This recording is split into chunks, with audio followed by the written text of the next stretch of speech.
یەکەم شتێک کە ئاین فێرمانەکات لە تەوحید و عیبادەتە کە خوای پەروەردگارمان بناسین. ئەمە گەورەترین خزمەتی ئاینی ئیسلام بە مرۆڤایەتی، لەبەر ئەوەی ومن يكفر بالإيمان فقد حبط عمله وهو في الآخرة من الخاسرين. هەر کەسێ بێباوەڕ بێت بەرامبەر تەوحیدی خوا، بەرامبەر ئیمان هێنان بە تاک و تەنهایی خوا، بەرامبەر بۆی کە بە تاک و تەنها عیبادەت بۆ خوا سەرف بکرێ، هەموو کردەوەکانی پوچەڵ و بەتاڵ ئەبێتەوە. هەرچێکی ئەنجام دابێت لە چاکە لە دنیادا خوای پەروەردگار پاداشی ئەداتەوە بە صحەت و بە عافیەت و بە ماڵ و سامان و هەر شتێک لەوانە. بەڵام لە ڕۆژی قیامەتە هیچ نەسیبێکی نییە، هیچ بەشێکی نییە لای خوای پەروەردگار. بۆیە پەروەردگارمان لە یەکەم ئایەتی تەرتیبی قورئان کە ئیخوێنیتەوە لە دوای سوڕەتی الفاتحە دوێتە سوڕەتی البەقەرە، خوای پەروەردگارە فەرمێت یا ئەیها الناس اعبدوا ربکم، ئەی هەموو خەڵکی نەک تەنها موسڵمانان، بانگ ئەکات لە هەموو خەڵکی بە جنۆکە و ئینسانەکانەوە اعبدوا ربکم، عیبادەت بۆ ئەو خوایە بکەن کە پەروەردگارتانە، الذي خلقكم، ئەو پەروەردگاری ئێوەی خەڵق کردووە، والذین من قبلكم، ئەو پەروەردگاری کە ئەوانی پێش ئێوەشی دروست کردووە. کەواتە پەروەردگارمان فەرمانمان پێکە بە عیبادەتکردنی، ناسینی خوای پەروەردگار بە تاک و تەنها و بە تەوحیدی و پەرستنی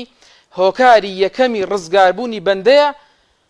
لە ناڕەحەتیەکانی ڕۆژی قیامەت و پاراستنی و سەرفرازبوونی لە دوای مردنی. هەر بۆیە شەریعەتی خوای پەروەردگار هاتووە فێرمان ئەکات کە ئێمە باوەڕمان وابێت کە خالقێکمان هەیە، ڕازقێکمان هەیە کە ژیان و مردنمان و هەموو شتێک بەدەست ئەوە کە ڕەب العالەمینە، و ئەمەیش بانگمان ئەکات بۆ ئەوەی ئەو خوای پەروەردگارە بپەرستین و عیبادەتی بە تاک و تەنها بۆ سەرف بکەین و بیناسین بە ناو سیفاتە بەرزەکانی هەتاوەکو مرۆڤایەتی زەلیلی دار و بەرد و مشک و ئاژەڵێک نەبێت کە بیپەرستێت عیبادەتی بۆ ئەنجام بدا، زەلیلی گۆڕ و قەبر و شەخص و پەڕۆ و مەرقەدێک نەبێ عیبادەتی بۆ بکە، بەڵکو زەلیلی ئەو خوایە بێ کە خەڵقی کردووە، کە دروستی کردووە، کە ژیان و مردن و بەش دۆزەخی بەدەست خوای پەروەردگارە. ئەمە زۆر مهمە کە خوای پەروەردگار فێرمان ئەکا کە تەوحیدە، کە تەنها پەرستنی خوای پەروەردگارە بە تاک و تەنهایی. هەروەکو چۆن خوای پەروەردگار بۆ ئاسمان و زەوی یاسای دیاری کردووە لەسەری ئەڕۆن، ئەبینیت مانگ لەسەر یاسای خۆی، خۆر و هاتنی شەو و ڕۆژ و هاتنی با و باران و هەموو ئەوانەی کە ئیبینین، ئەمە هەمووی خوای پەروەردگارە یاسای بۆیان داناوە.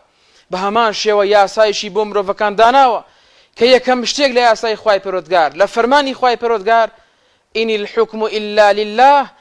ئەمەڕ ئەللا تعبدوا إلا ئیاه، یەکەم شت ئەوەی خوا پەرستین، شەریکی بۆ دانەنین. ئەی مرۆڤ لە کاتێکدا کە بچووکترە لەم ئاسمان و زەویە، لەم مەخلوقاتە گەورەیە، چۆن بۆی هەیە لا بدا لە شەریعەتی خوا لە کاتێکە ئەم مەخلوقاتە گەورەیە لە یاسای خوای پەروەردگار لا نادەن و دەرناچن. هەر بۆیە یەکەم شتێک کە ئیسلام فێرمانەکە ناسینی خوای پەروەردگارمانە، اعتقاد بوونمان بە خوای پەروەردگار کە هەموو شتێک بەدەست ئەو بەدەست غەیری خوای پەروەردگار نییە. وإن يمسسك الله بضر فلا كاشف له إلا هو وإن يردك بخير فلا راد لفضله. پەروەردگارمان بێوێت تووشی خێرەکەت بکە، کەس ناتوانە فەزڵ و خێری خوا لە تۆ دوور بخاتەوە. پەروەردگاریشمان بێوێت تووشی زیانێکت بکە، تاقید بکاتەوە یاخود بەهۆی گوناهەکانی خۆتەوە، فلا راد لفضله، ئەو کاتە هیچ کەسێک ناتوانێت لەسەرتی لا بدا